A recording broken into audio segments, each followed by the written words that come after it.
fate. The cheese doctor's here. It's never too late. With a wheel of brie and cheddar so fine, he knows every flavor, every design. He's got the cures for every craving, from creamy goat cheese to sharp and amazing. No lactose, no problem, he's got the fix.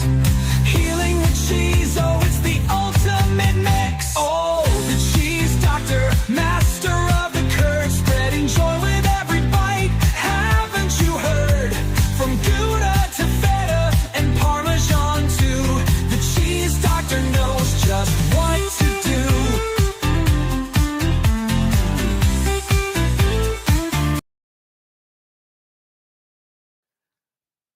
How do you like this intro, huh? Welcome everyone to my YouTube show and Ask the Cheese Doctor. And if you want to learn how to make cheese, you are in the right place. This is the most important at, at this stage, and the most important place to learn how to make cheese from South America or soon around the world, because I want to beat Gavin Weaver.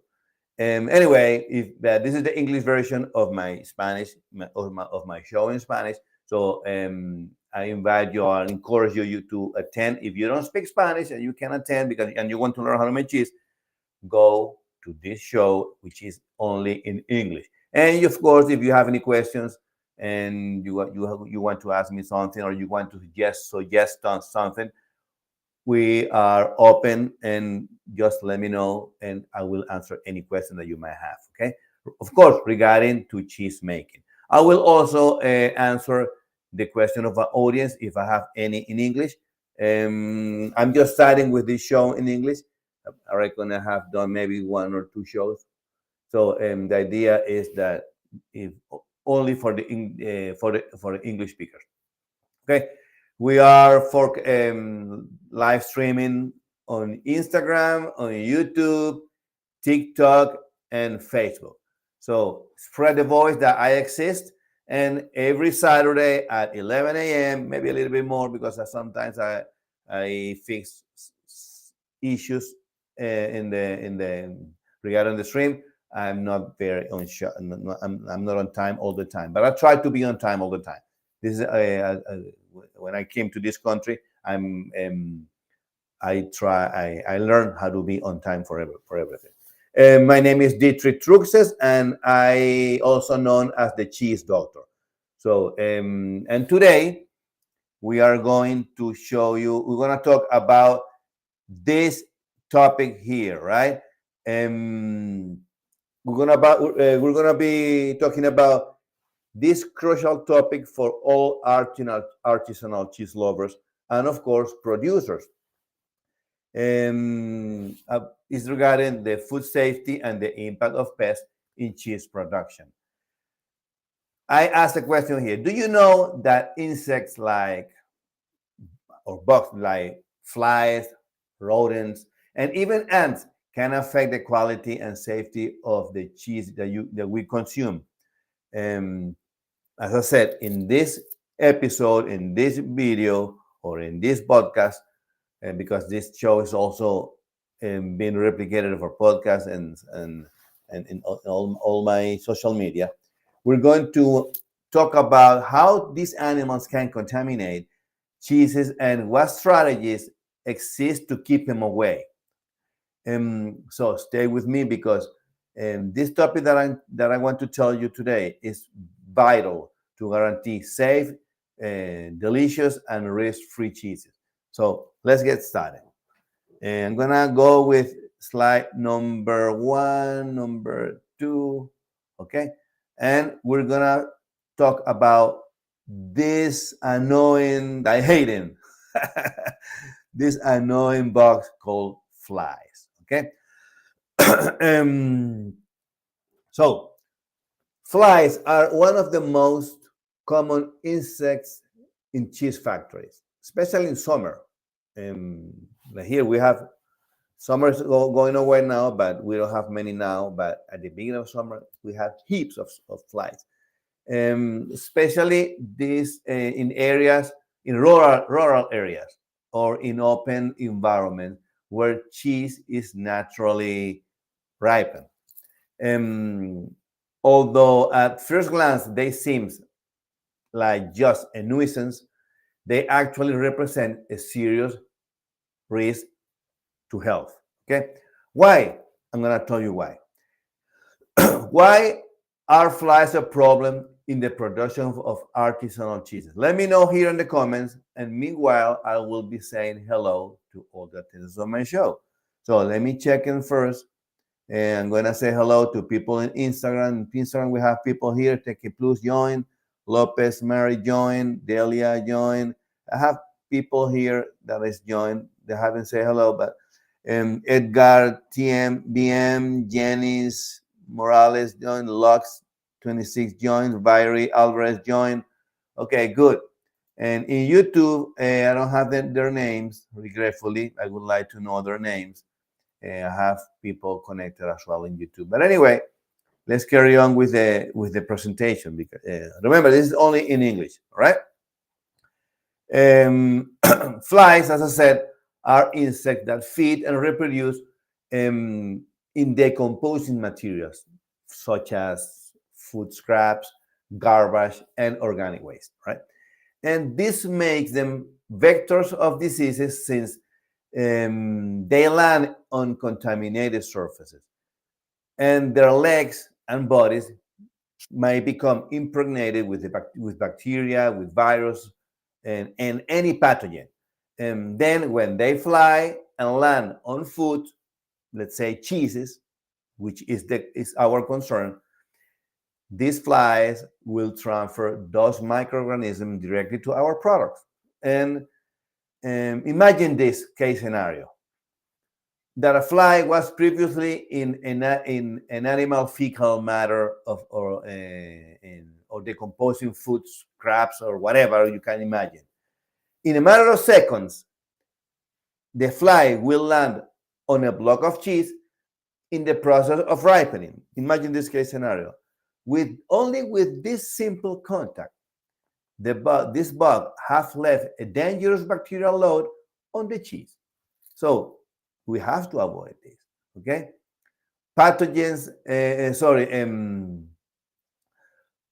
There are several pathogenic microorganisms that can be carried out by flies, and which represent a danger to the consumer and also to us. And some of them are, let's say, E. coli is one of them. Okay, the E. coli can cause a severe intestinal infection. It can cause diarrhea and food poisoning. Okay, salmonella. Salmonella is responsible for typhoid fever. Yeah, and also responsible for intestinal infections and symptoms such as vomiting, fever, and dehydration. Listeria. Listeria is awful. We can have listeria in our premises. Okay, bacteria is a listeria is a bacteria that can even survive refrigeration conditions and cause an illness called listeriosis, which is a serious disease that mainly affects pregnant women, newborns, and people with weak immune system.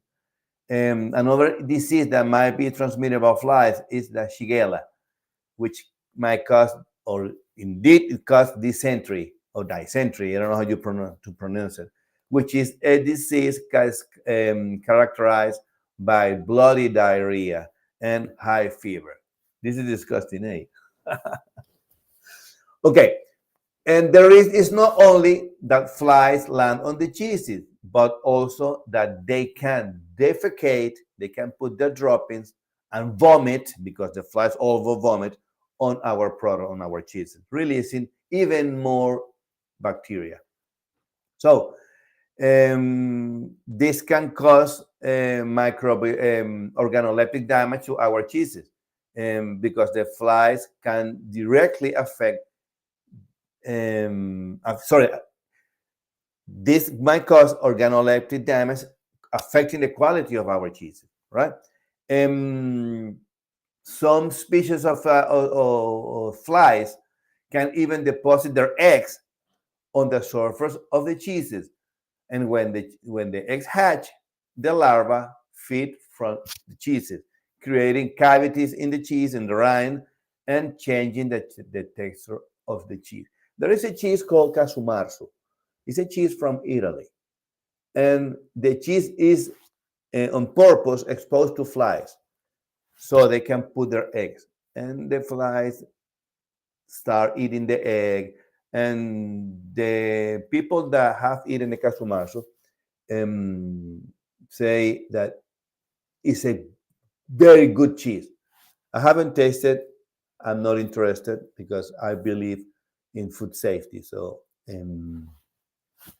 these flies or this invasion might also, yeah, this activity and their excrement, their droppings can modify the flavor of the cheese, creating unpleasant odors, unpleasant flavors, and alterations of the sensory profile.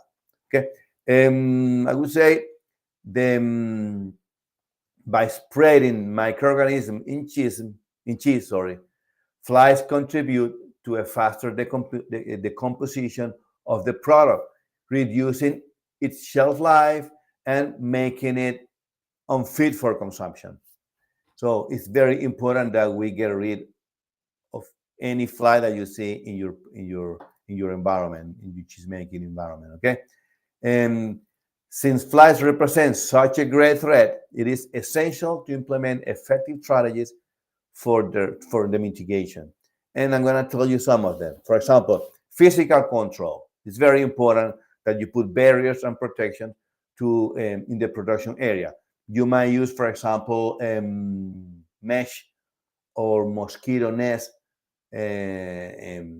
Installing, you can install it in your windows, on your doors, in any area that prevents the entrance of these bugs into your kitchen or into your factory. We can use also air curtains, which is a fan. This is a fan that prevents the entrance of the flies into your environment. Okay. Also, you need we can seal the cracks and any gap that you might find, and that might be a way so they could enter. So we need to seal them up. We can also use biological and ecological control. We can use, for example, natural predators like birds or any some insects that avoid the use and the reproduction of the flies, but not inside your plant. It might be used outside the plant. Okay, and repellent plants such as basil, bay leaf, mint, they also prevent the reproduction of flies. They keep them away. We can use also chemical controls, like traps, natural with natural attractants, for example, insecticides. But this insecticide, or this insecticide have to be food graded. This is very important because if they're not food graded, they will not degrade, and they might contaminate our cheeses. Okay, um, we have to have protocol for hygiene and proper waste management. This is another way to avoid it. Okay, for example, the immediate removal of the organic waste, like garbage, food remains. They must be removed daily. We need to have a protocol for regular cleaning of our work area and for our facilities as well, and equipment. This surface in the cheese factory must be kept clean at all time and free of any organic matter that could attract flies. Also, we have to control our storage. Using, for example, closed containers and well-protected wrapping areas will reduce the risk of infestation with flies. Um, but what happens if we don't control the presence of flies? Huh? Um, I'm going to tell you four if we don't implement this mitigation procedures for flies. For example, we're going to have for sure economic losses due to product deterioration, for example, and and a shorter shelf life of the cheese. Um, Another consequence might be rejection of the product in the market and due to health and safety, to health problems and bad reputation. We could face also health sanctions for non-compliance with the food safety regulation, which is not good. Um, we can, in the worst case scenario, we could have maybe a risk of mass poisoning if contaminated product reach consumers, for example. And that's what we need to have a systems in place. And if we have this problem, we have to um, make a recall. So it's important that we manage this type of, the flies within our cheese factory, right? Let's go with the next one. The next bug or the next pest that might affect our cheeses is the rodent. Rodent is very important. Rodent is and it's a complicated issue as well. Because when I'm talking about rodents, I'm referring to rats and mice, which they're not a nuisance. They are a real threat to food safety. Um, what can I tell you about rodents? Rodents can enter a cheese factory through small cracks, and they also try to look for open spaces because they are in search of food and shelter. And, and their presence is very dangerous because they can contaminate cheeses with their excrement, urine, with their saliva, and as well as transmit serious diseases.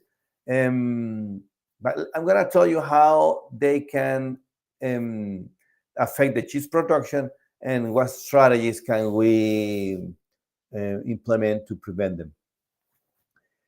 But first of all, I'm going to ask you, why are rodents a problem in the production artisanal cheese making? Let me tell you, the rodents are carriers of multiple pathogenic microorganisms that can affect human health. And in addition, their ability to contaminate surface, they represent, I would say, an additional problem in the hygiene and conservation of cheese. Um, what problem? For example, rodents might leave traces of urine, uh, feces, even hair, because they have hair as well, and they might leave all these remainings in the cheese storage spaces, which might generate bacterial contamination. Rodents also transmit diseases. They are carriers of diseases such as leptospirosis, hantavirus, and salmonellosis. And I'm going to explain each of them soon. So stay with me, okay? I'm gonna explain it later on. I'm gonna finish what I'm doing now. And also the rodents, they might affect the packaging. They also tend to affect electrical cables and wooden structures as well. Is affected by rodents and causing damage and can compromise our production. So, and all what I have told you will be translated into economic losses. Okay, a single rodent can contaminate large quantity of cheese, forcing producers to throw away their entire batches. So rodents are a pain, really, indeed. Okay, coming back to the subject, what diseases are transmitted by rodent? Rodent can carry, as I said before, diseases such as leptospirosis. What is leptospirosis? Leptospirosis is a disease caused by a bacteria called leptospira, and it is transmitted through the urine or contaminated rodent that can cause a fever, kidney failure, and also even liver problems. The salmonellosis is another one, and is transmitted through the rodent feces. Can cause fever, vomiting, and severe diarrhea. The hantavirus, another illness. It's a virus that is transmitted by the rodent excrement. Its symptoms are respiratory problems, pretty much. Okay, the toxoplasmosis is another one transmitted by the rodent. Can you see that the rodent produces a lot of diseases? So we need to get rid of it. We can have rodents at home, or we can have rodents anywhere. We have to keep them away. And the toxoplasmosis is a parasite present in rodents.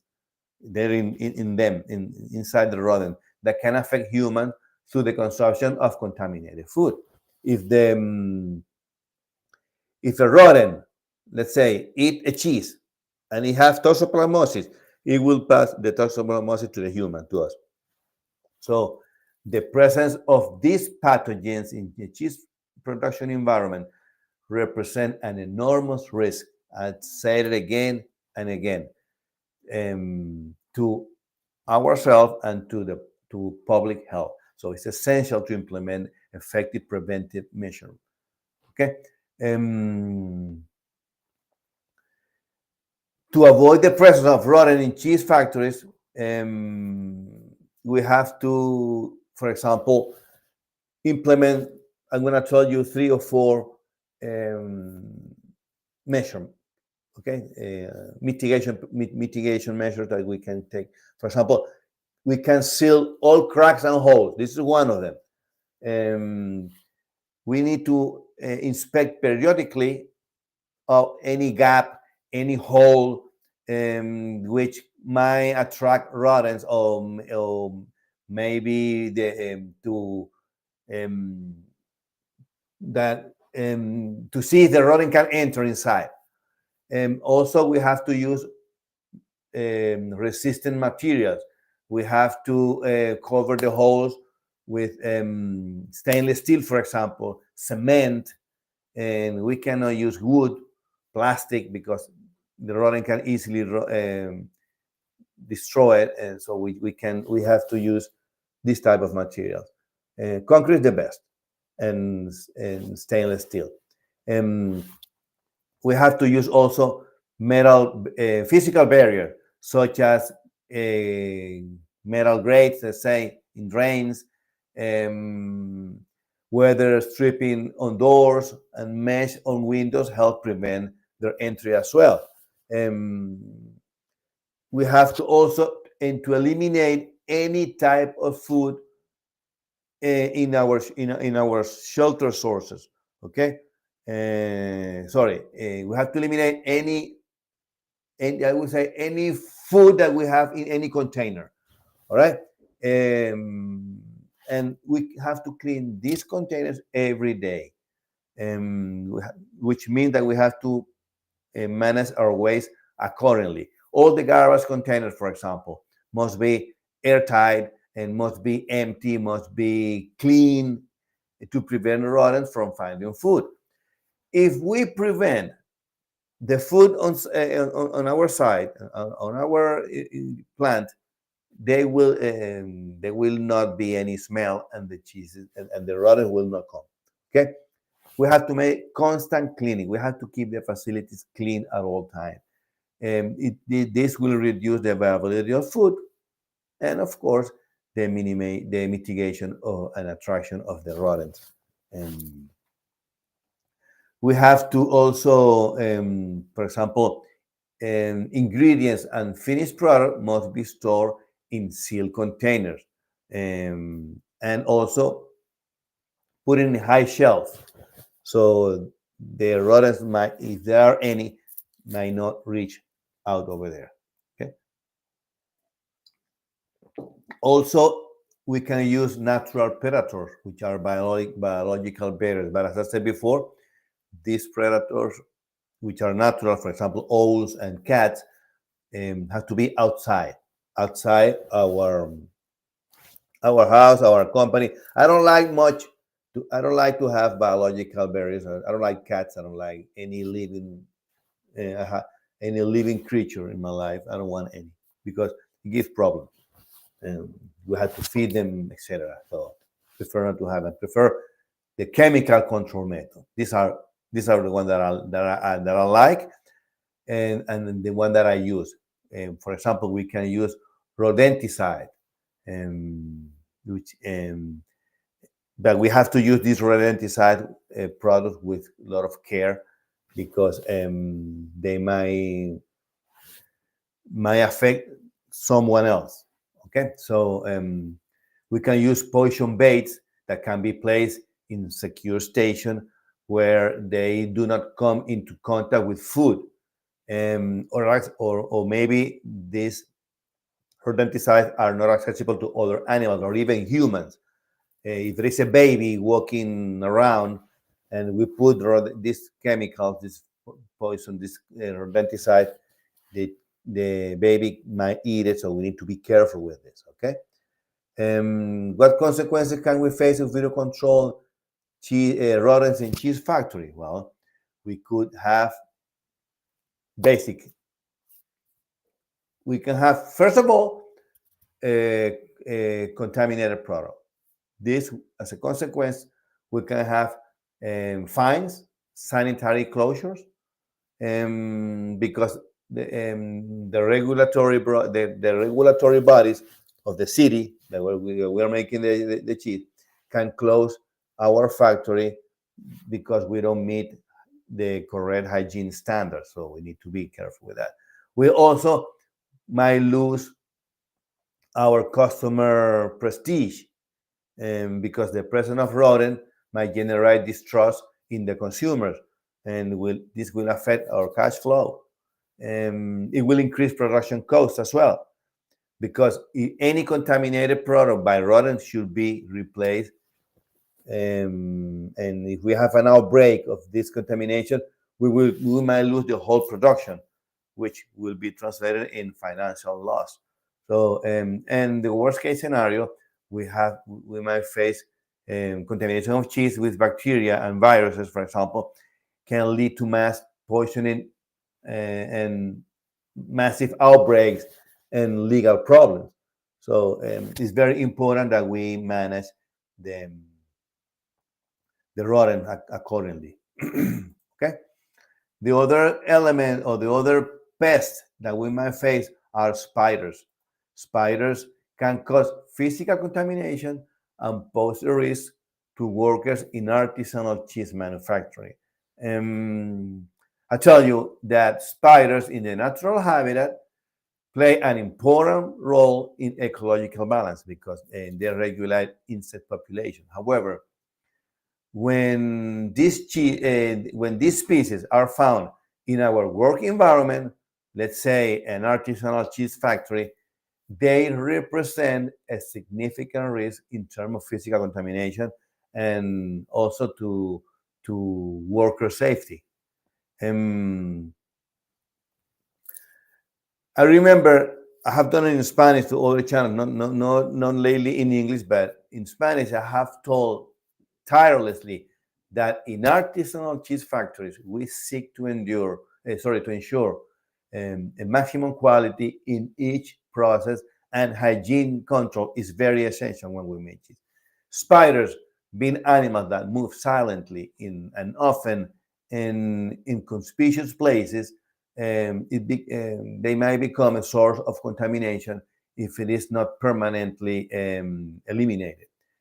As a rule, we cannot have spiders in our artisan cheese plant. If we are making cheese, we can have spiders around. That's a must. Um, Generally, spiders live in rarely visited areas. For example, you can find spiders in cracks, in between, in crevices in walls, and in ceiling structures, in the corners of our warehouse, and sometimes inside our equipment.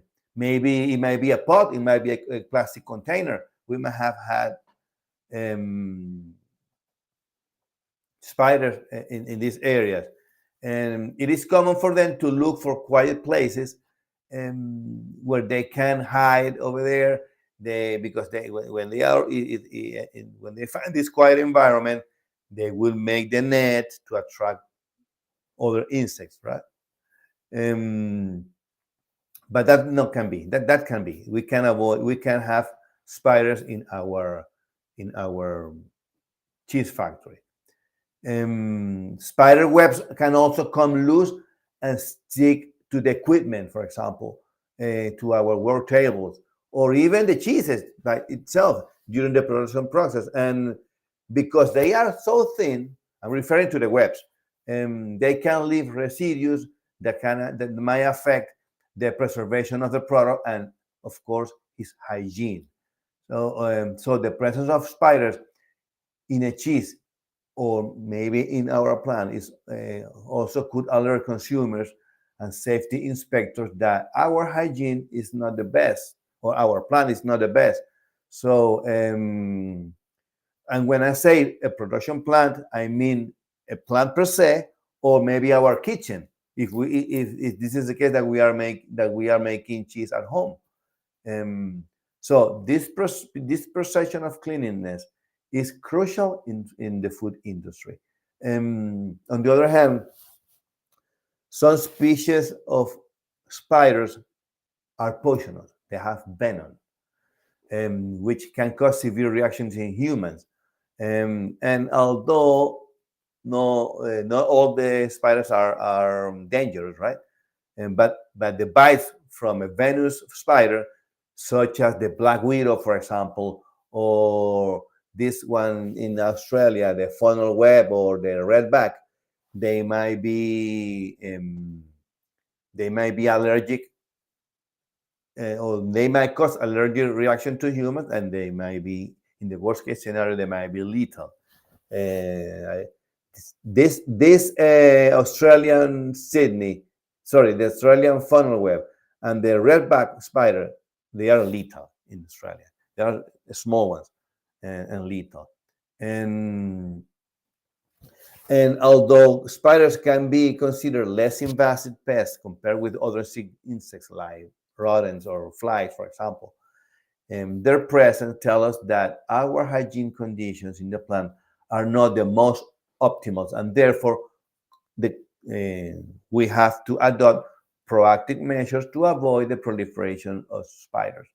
This is very important that we take it into account. Um, and one way to avoid this is to carry out periodic inspections of our facility to detect the presence of any spiders, and of course remove any spider web that have formed in critical areas. Contact cleaning is a must, and the use of appropriate tools. For example, we can use vacuum cleaners to when we are if we see nets or we see the webs of the spiders, we can clean it with vacuums. This is an effective way to get rid of them. Also, um, we can also take care in the storage of our of and the ripening areas. We have to look after them. Okay, And these areas must also be subject to monitoring. We have to monitor them, and if we see any spider, we have to find the the mitigation protocols to avoid them. And this control is not only limited to what happens inside the facility, it is also necessary to evaluate the conditions that allow the entry of this insect from the outside. Okay. For example, we have to cover windows, doors, and any possible crack that you might find. Okay. And as I said before, these physical barriers must be implemented compulsorily. Well, I'm gonna let me talk about the another. Here it is. The next bug that we can find is the here. This one. All right. What can I say about this? All right. This one is ants, eh? Yeah, ants. Okay. Let me tell. Ants is another pain. Ants is another pain. And ants are insects that are very common, and they are in many environments. They can be found outside the facilities and even inside them. And although some species of ants are more aggressive than others, they all share one characteristic. They have the ability to move in large numbers and to form colonies. And these colonies allow them to quickly establish themselves in areas where there are resources such as food, especially sugar, and of course cheeses. Okay,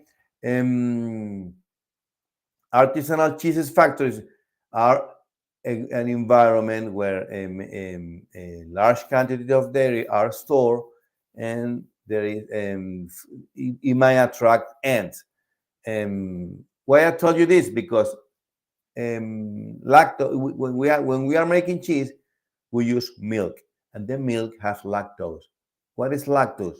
Lactose is a sugar, and a sugar is attract ants. So, for example, ants are particularly attracted to areas where we might have traces of milk. We also we have traces of whey.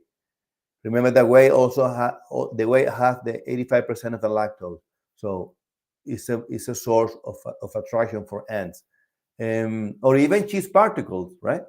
Um, so and this make a potential threat to the hygiene of our plant. I'm talking about the ants, and like spiders, ants tend to establish themselves in a small, dark, and hot and humid environment, which may affect the cheese ripenings as well. If we have ants in our cheesecake, and this might be mitigated. Okay, ant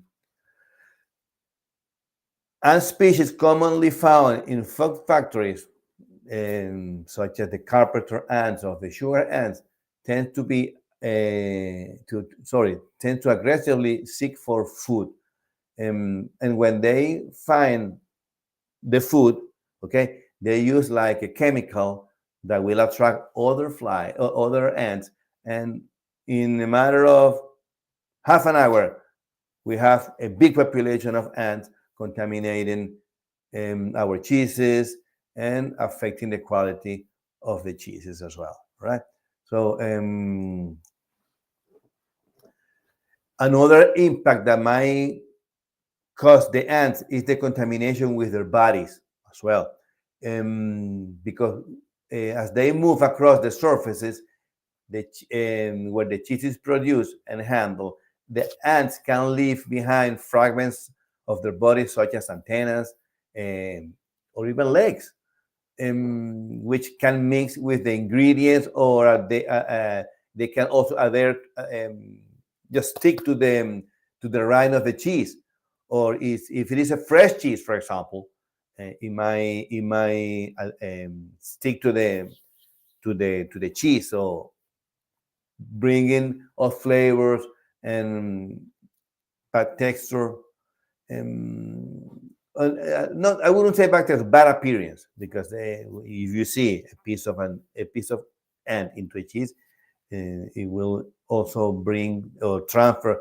pathogenic microorganism, um, um, which might affect the quality of the product, because the pathogens might pass to the cheese and affect the quality and all the problems that we might face. Okay, all these ants, this type of vectors must be eliminated at all times. Okay, um, therefore, to ensure a clean and safe work environment is essential to implement preventive measures and to avoid the presence of ants in artisanal cheese manufacturing facilities.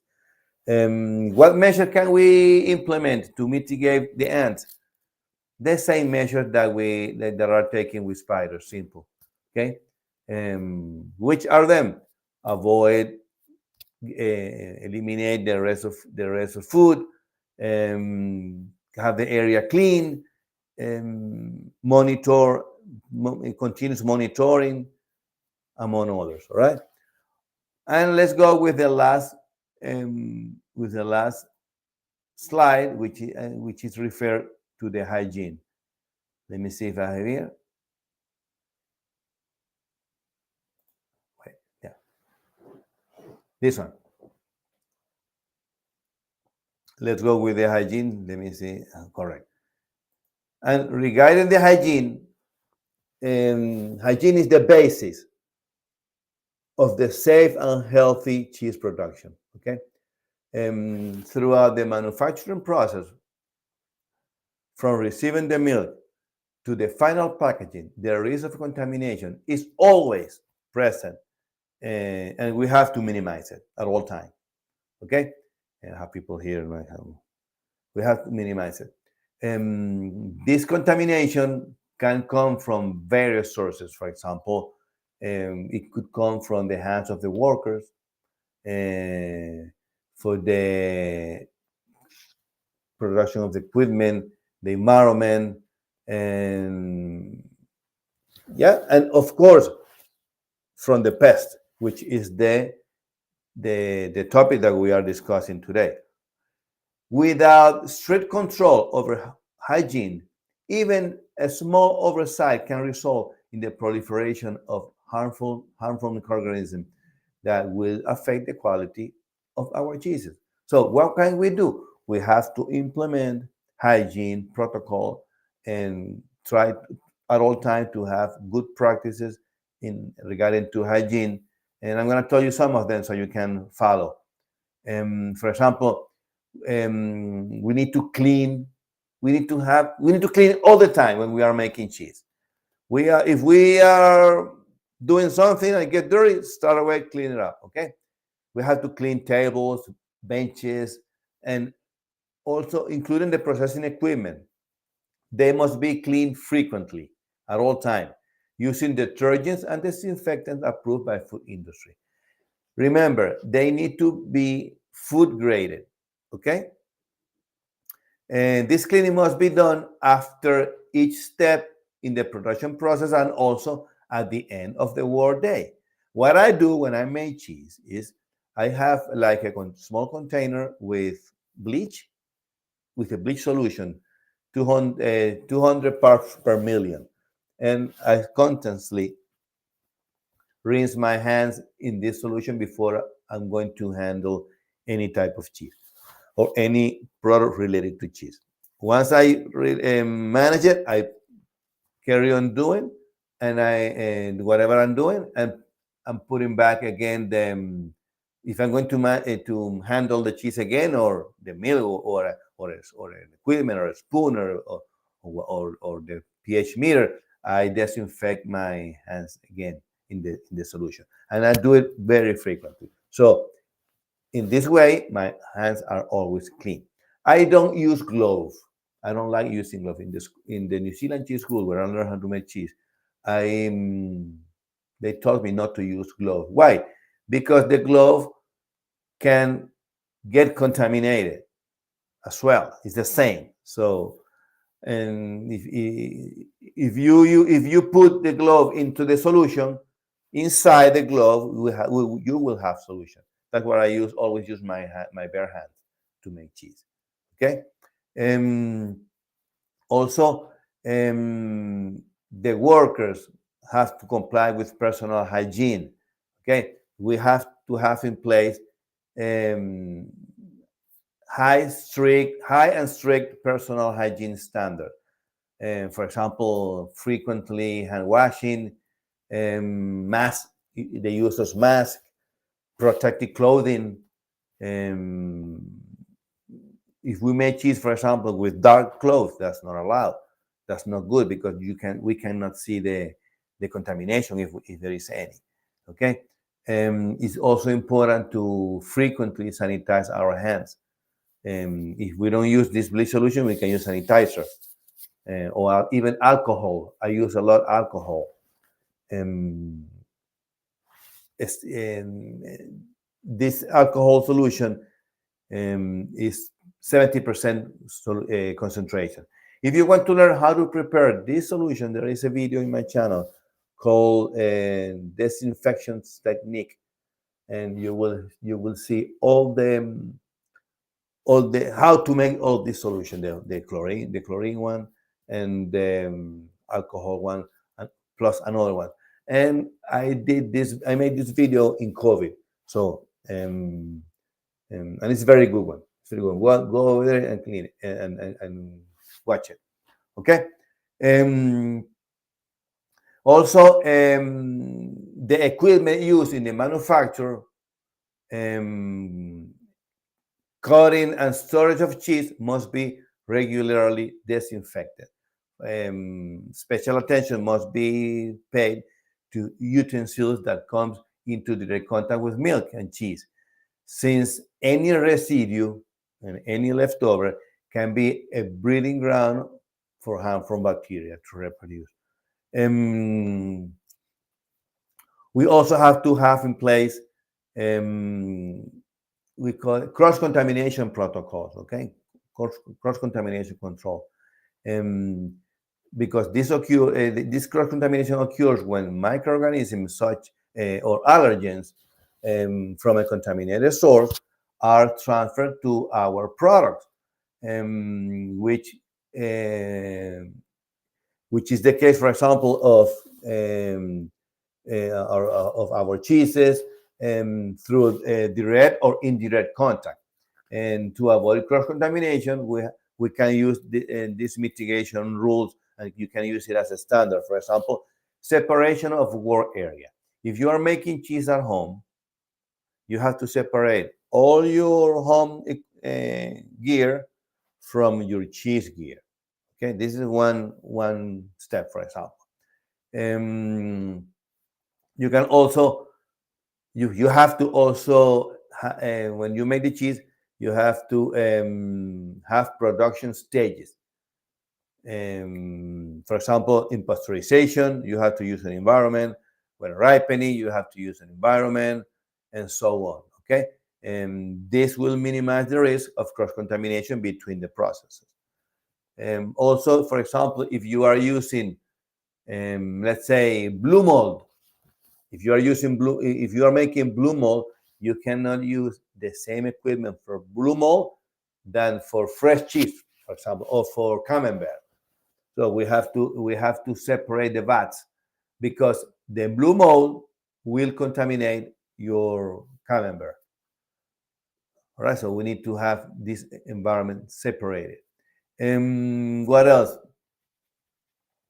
If different type of cheese are produced, especially those that contain additional ingredients, for example, nuts or herbs, it is essential to separate these batches as well to prevent any potential allergenic ingredient from reaching products intended for people with allergies. So we need to be careful with that. Right? We have to also, beside the hygiene procedures and this protocol, we can use also traps to avoid contamination of by pests, um, that might damage our production.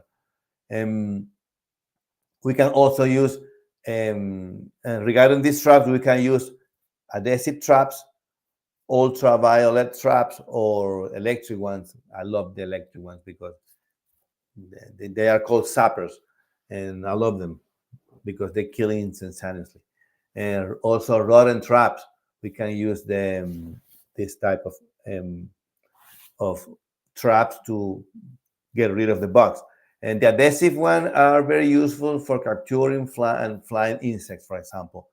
Um, and they should be placed in strategic areas, okay, such as near the entrance of the plant, around storage areas, for example, or points where the pest activity has been identified.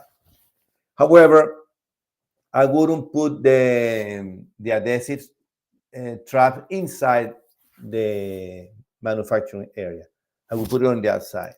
Okay, but I could put the ultraviolet lights. These are for flying insects, such as flies, and they are very effective. And some of them attract flies, some of them don't attract flies. So we need to use the right traps, or the right traps. Um, but pretty much these traps attract insects because they have like a light that attract the insect and capture them and electrify them. I remember when I had one in my kitchen, and when it got attracted, it was burned by the electricity, and it smelled. I loved it, and I saw it dying. It was very cruel, but I hate flies. Okay, we also can use rodent traps, and these are essential in cheese factories as well, and should be placed in areas where these animals are usually transiting, generally outside. Um, Also, for example, in dark corners, you can put in there. In addition to chemical rodenticide. This rodenticide, you can put both. You can put the trap and also the poison, and in this way you can mitigate this type of pest. But one thing that is very important is the continuous monitoring. This includes checking the traps daily and removing any captured pests. And in addition, it is important to carry out this inspection regularly. I would say once a week. And all this needs to be included in your food control plan. Okay, this is very important. Now, what do we do if we find a pest? Let's say that we catch a mouse, and it's alive. So when the pests are caught, specifically insects or rodent, it is important to handle them safely. Okay, this is very important. For example, dead pests must be removed from the traps immediately and disposed properly. They need to be done properly, following local waste disposal regulations. In addition, the points where the pest has been found must be cleaned and disinfected to avoid any risk of cross-contamination. Another precaution measure is the safe storage of cheese to prevent contamination. This is very important. Above all, cheese, when it is in the process of ripening, as it is vulnerable to contamination, is not kept in optimal conditions. So it is also important to control temperature and humidity conditions. Why? Because if we have too much humidity in our cheeses, the mold will grow, and the mold will attract the pest, and any type of might be any type of insects, a spider or flies, even flies. So we need to monitor this temper. We need to monitor the temperature and humidity so we can mitigate this. Also, the use of correct package. The adequate packaging is very important. It's essential to protect the cheese when we are storing it. The cheese, for example, could be stored in containers that allow adequate air circulation, and this will avoid excessive humidity and will mitigate the growth of the mold. So these containers must be airtight to prevent contamination by other food or maybe by the environment. Um, the thing is that during storage, the cheese should be placed on shelf or elevated surfaces that are not in direct contact with the floor or other potential contaminated surfaces. Um, in addition, the cheese should be prevented from coming into contact with materials that are not suitable for food. This is very important to consider. Well, this is what I wanted to tell you about this plaque. If you want to know a little bit more about cheese making, I invite you to take my cheese making course for beginners, where we teach you how to make cheese. We will teach you how to make cheese. This is very you just need to go to the link here, in this barcode, and I'm gonna put it here. Let me put it here. In this barcode, you can have just go with your camera, and we'll take you to the funnel, and you will have all the information over there. Here's where you're gonna learn the basic of cheese making, how you have to use the lactic cultures, how to use the bacteria, the problems and solutions. You just need to go to this QR code, and it will tell you everything that is included, right? And of course, you will have my mentorship, depending on the license. This is a monthly payment, okay? It's a membership, and you take it until you need it. You might take it for 3 months. If you learn 3 months the basics, okay, you leave it. And if you want to carry on making cheese and pass to the next step, you can take the next license that we have, which is the coaching program. If you want to form a business in cheese making, that, by the way, is a very profitable business. Of course, we have to work. There is a lot of physical effort, a lot of physical work, but we teaching in the coaching program, which I'm going to put at the end of this video. We're going to teach you how to focus the business in an entrepreneurial way, as an entrepreneur, not as a cheesemaker. Cheesemaker is anyone. We want to teach you how to run the cheese making business. And in the future, if you know, of course you will know, you will learn the basics of cheese making, how to make any type of cheese, the bacteria and stuff. But also, we're gonna teach you in the coaching program, how to sell your cheeses, how to market your cheeses, and how to run the business. Because we don't do anything being the best cheesemaker if we don't sell the product. Okay, so in this way, you might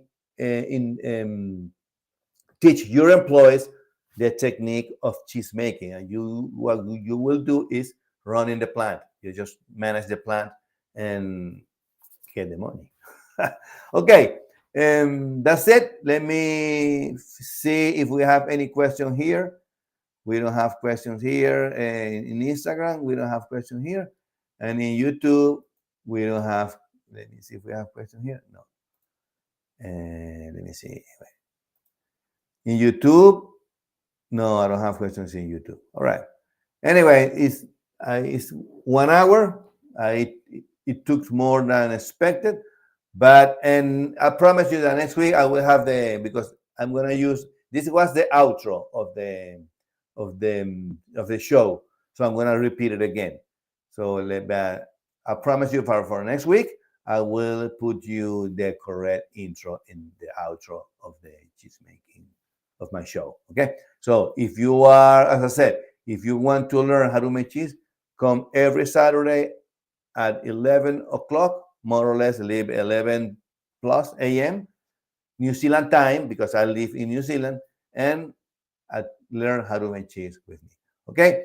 And if you follow me, you will be only one cheese away of running a business and changing your life through cheeses, just as I changed my life.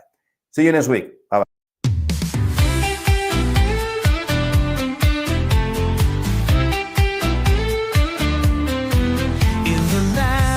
With a twist of fate, the cheese doctor's here. It's never too late. With a wheel of brie and cheddar so fine, he knows every flavor, every design. He's got the cures for every craving, from creamy goat cheese to sharp and amazing. No lactose, no problem, he's got the fix. Healing with cheese, oh, it's the ultimate